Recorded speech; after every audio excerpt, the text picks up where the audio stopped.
MLC కవిత తనపై విమర్శలు చేసే వారిపై ఘాటుగా స్పందించారు. కొంతమంది పెయిడ్ ఆర్టిస్టులు తనపై దుష్ప్రచారం చేస్తున్నారని ఫైర్ అయ్యారు. మీడియాతో చిట్ చాట్ చేసిన కవిత డబ్బులిచ్చి మరీ తనను తిట్టిస్తున్నారని అన్నారు.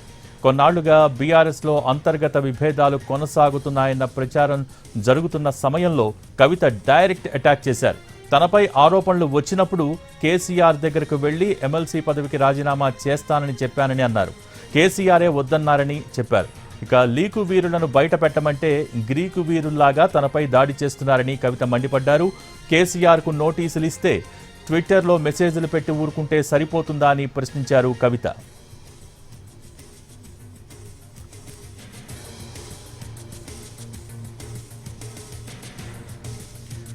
ఏదేమైనా కవిత ఈరోజు కవిత వ్యాఖ్యలు కలకలం సృష్టిస్తూ ఉన్నాయి. బీఆర్ఎస్ను బీజేపీలో విలీనం చేసే కుట్ర జరుగుతోందన్నారు. తాను జైల్లో ఉన్నప్పుడే ప్రతిపాదన వస్తే తీవ్రంగా వ్యతిరేకించానని కూడా చెప్పారు. ఏది ఏమైనా ఇంటి ఆడబిడ్డను అసలు పెయిడ్ ఆర్టిస్టులతో తిట్టిస్తే ఏమొస్తుంది అంటూ కూడా ప్రశ్నించారు. నేను జైల్లో ఉన్నప్పుడే పార్టీకి రాజీనామా చేస్తా అంటే కేసీఆర్ వద్దన్నారని కూడా ఒక క్లారిటీ ఇచ్చారు. కేటీఆర్ పై టోన్ పెంచినట్టుగా ప్రస్తుతం కవిత వ్యాఖ్యలు ఉన్నాయని మనకు తెలుస్తోంది.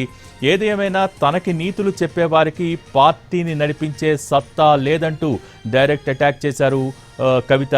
నేను జైల్లో ఉన్నప్పుడే బీఆర్ఎస్ను బీజేపీలో కలపాలంటే తీవ్రంగా వ్యతిరేకించాను, వద్దని చెప్పాను. ఇప్పటికీ కూడా 101% బీజేపీలో కలిపేందుకు బీఆర్ఎస్ పార్టీలో ప్రయత్నాలు జరుగుతున్నాయి. తాను ఉంటే అది సాధ్యం కాదు కాబట్టి కేసీఆర్కు పార్టీకి తనని దూరం చేయాలని కొంతమంది చూస్తున్నారంటూ కూడా కవిత వ్యాఖ్యానించారు. అసలు తాను రాసిన లేఖ ఎవరు బయట పెట్టారో చెప్పమంటే తనపైనే మాటల దాడి చేస్తున్నారంటూ కూడా కవిత వ్యాఖ్యానించారు. అసలు తనపై ఆరోపణలు వచ్చినప్పుడు పార్టీకి పదవికి రాజీనామా చేస్తానని కేసీఆర్కు అప్పుడే చెప్పాను, కాకపోతే కేసీఆర్ వద్దన్నారంటూ కూడా వ్యాఖ్యానించారు. ఏది ఏమైనా తనకు వెన్నుపోటు రాజకీయాలు తెలీదు, ముందొకటి వెనుక మరొకటి, ఖచ్చితంగా నేను అస్సలు మాట్లాడినట్టు కూడా ఒక క్లారిటీ ఇచ్చే ప్రయత్నం చేశారు కవిత. పార్టీ వేదికలపైనే మాట్లాడాలని అంటున్నారు, కానీ పార్టీ ఫోరంలో అసలు ఏముందంటూ సూటిగా ప్రశ్నిస్తూ ఉన్నారు కవిత. అందుకే నేను బయట మాట్లాడుతున్నాను, అక్కడ మాట్లాడినా పట్టించుకునే పరిస్థితులు లేవన్నట్టుగా కవిత వ్యాఖ్యల సారాంశాన్ని మనం తీసుకోవచ్చు. ఇక వరంగల్ మీటింగ్ సక్సెస్ అయిందని చెప్పుకుంటున్న వాళ్లను చూసి జనం తీవ్రంగా నవ్వుకుంటున్నారని కూడా వ్యాఖ్యానించారు. ఏది ఏమైనా ప్రస్తుతం 101% బీఆర్ఎస్ను బీజేపీలో కలపాలని చూస్తున్నారంటూ కవిత వ్యాఖ్యానించారు. మరోపక్క తాను కూడా కేసీఆర్ లాగా తిక్కదాన్ని, ఎవ్వరికీ భయపడే పరిస్థితి లేదంటూ కూడా కవిత చెప్పారు. ఇక తాను 25 ఏళ్ల నుంచి నాన్నకు లేఖలు రాస్తున్నాను, ప్రతిసారి కూడా లేఖ చూడగానే కేసీఆర్ చదివి చించేస్తారు, కానీ ఈసారి ఏమైందో తెలియదు, కానీ ఆ లేఖ ఎందుకు బయటకు వచ్చింది అని సూటిగా ప్రశ్నిస్తూ ఉన్నారు. ఆ లేఖ ఎందుకు బయటకు వచ్చిందో చెప్పమంటే తనపైనే పెయిడ్ ఆర్టిస్టులతో తిట్టిస్తూ ఉన్న పరిస్థితి పార్టీలో ఉందని కూడా కవిత వ్యాఖ్యానిస్తూ ఉన్నారు. ఏది ఏమైనా ఇంటి ఆడబిడ్డపై పెయిడ్ ఆర్టిస్టులతో దుష్ప్రచారం చేయిస్తున్నారని ఒక క్లారిటీ ఇచ్చారు.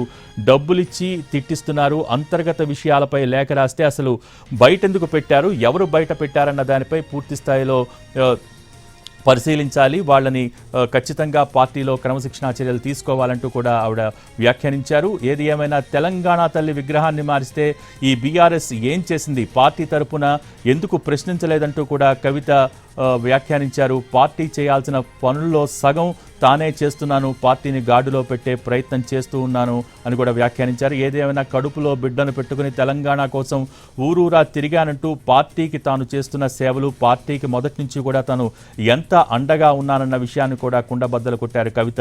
ఏది ఏమైనా బీఆర్ఎస్ను బీజేపీ హస్తగతం చేయాలని చూస్తున్నారు. కాంగ్రెస్తో తాను మాట్లాడింది కూడా 2013లో, అప్పటి నుంచి ఇప్పటి వరకు మళ్ళీ ఎప్పుడూ కూడా కాంగ్రెస్తో మాట్లాడలేదు. కాంగ్రెస్ ఒక మునిగిపోయే నావ అంటూ కూడా కవిత వ్యాఖ్యానించారు. ఎందుకంటే గత 2 రోజులుగా కూడా కవిత కాంగ్రెస్ వైపు అడుగులు వేస్తున్నారా అన్న ఒక మీమాంస, ఒక చర్చ జరుగుతున్న నేపథ్యంలో దానికి కూడా క్లారిటీ ఇచ్చే ప్రయత్నం చేశారు. తాను కాంగ్రెస్తో మాట్లాడింది 2013లో, అంటే తెలంగాణ కళ సాకారం అయ్యే ముందర 2013లో కాంగ్రెస్తో తాను మాట్లాడానని, అప్పటి నుంచి ఇప్పటి వరకు కూడా ఎప్పుడు మళ్ళీ మాట్లాడలేదు, మాట్లాడే ప్రయత్నం చేయలేదు. కానీ ప్రస్తుతం ఉన్న పరిస్థితుల్లో కాంగ్రెస్ ఒక మునిగిపోయే నావ అంటూ కూడా కవిత వ్యాఖ్యానించారు. ప్రస్తుతం అలాగే తాను ఉన్న పార్టీలో బీఆర్ఎస్లో కూడా నాకు ఒకే ఒక్క నాయకుడు కేసీఆర్, ఇంకెవరు నాకు నాయకుడు కాదు అంటూ కూడా క్లారిటీ ఇచ్చారు. కేసీఆర్ నాయకత్వం వహిస్తేనే నేను ఖచ్చితంగా అక్కడ ఉంటానన్న ఒక సందేశాన్ని, ఒక మెసేజ్ని ఇచ్చినట్టుగా మనం అనుకోవచ్చు. ఏది ఏమైనా ప్రస్తుతం బీఆర్ఎస్ను బీజేపీలో విలీనం చేసే కుట్ర జరుగుతోంది. జైల్లో ఉన్నప్పుడు ఈ ప్రతిపాదన వస్తే తీవ్రంగా వ్యతిరేకించాను. ఇప్పటికీ కూడా 101% బీఆర్ఎస్ను బీజేపీలో విలీనం చేసే ప్రయత్నాలు జరుగుతూ ఉన్నాయి. తాను అటువంటి చర్యలకి తాను వ్యతిరేకిని కాబట్టి, తాను ఉంటే ఖచ్చితంగా అది జరగదు కాబట్టి తనని ఇటు కేసీఆర్కు పార్టీకి దూరం పెట్టే ప్రయత్నాలు జరుగుతున్నాయంటూ కూడా నేరుగా విమర్శించారు కవిత.